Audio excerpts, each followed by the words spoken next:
just thought he was special.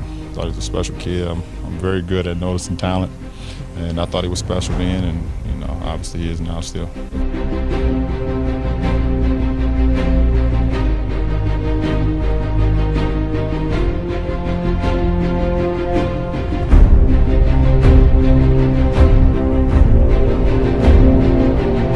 Hej, mit navn er Christoffer K. Jeg er 15 år gammel, og jeg er allerede MVP af den dårligste liga i Danmark. Min far er LeBron James, og min mor Kobe Bryant, og de er meget stolte af mig.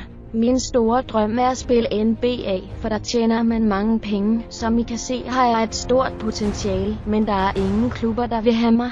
Så jeg har lavet min egen liga med kun et hold i, så derfor vinder jeg alle mine kampe.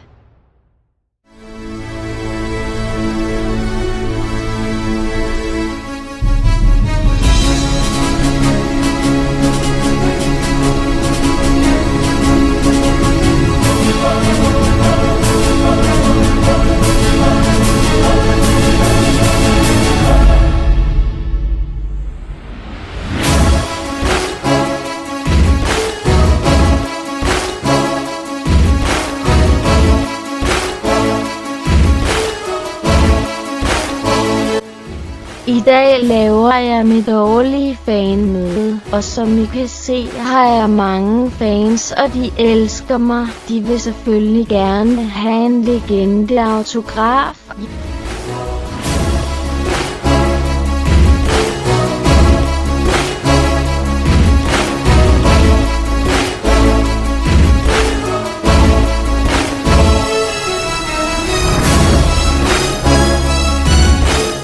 Jeg er ikke korrupt.